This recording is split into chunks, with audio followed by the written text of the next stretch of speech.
I was. I was. I was. I was. I was.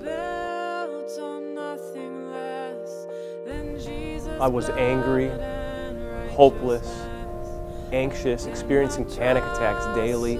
I was a liar, a cheater, and a fraud. I was involved in a Wednesday morning Bible study, kind of spiritually coasting through. I was in Iraq serving my country, serving the Lord. I was doing ministry. I had a Bible study for soldiers. I thought I was where God really wanted me to be, doing what God had called me to do. I was spending a summer in Mexico working on a goat farm for a Mexican church as a missionary hosting American churches. It was supposed to be a normal summer, do some work, have some fun, no big deal. On the outside, I was an A-team Christian. I said all the right things, I did all the right things, I went to all the right things. But on the inside, I was confused, I was exhausted of trying to live this perfect life of pleasing God. I was with women that were like-minded. We were in a secure environment. Pretty much life was easy for all of us. I remember lying on the floor one night, throwing up antidepressants.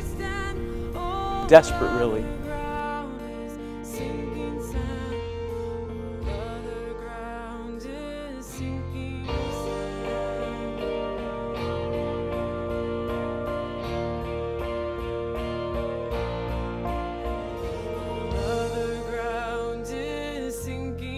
But then God. But then God. But then God. But then God. But then God. But then God brought a crisis of faith into my life. My dad was dying of cancer. My husband had quit a job of 21 years. And my daughter had gotten involved in some things that were really things I was not prepared for.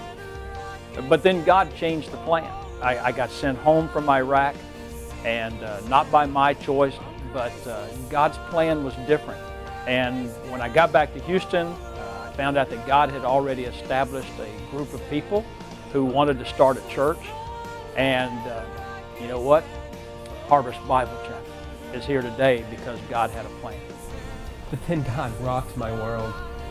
As this summer in Mexico turned into God drawing me into himself. And one night, sitting in the middle of the Mexican desert, watching a summer storm roll in over the mountains, I felt the tugging of God's call in my heart to go into the ministry. And I knew from then on that nothing would satisfy me like doing God's work, like doing ministry. And through these things, he taught me what it means to consider it joy in the midst of trials, because he was faithful and he was sovereign and he had purpose for everything he did, and he walked with me through these things, making his presence known in just miraculous ways.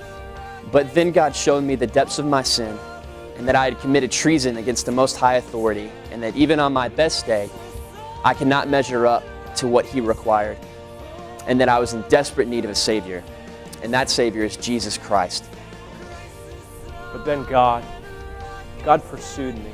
A friend of mine from high school who I had known called me up and asked me to go to Harvest Bible Chapel in Rolling Meadows. I really wasn't sure what to expect or really why to go, but I went with him, and I encountered a Savior, Jesus Christ. Heard the gospel, and I got saved, and Jesus changed me.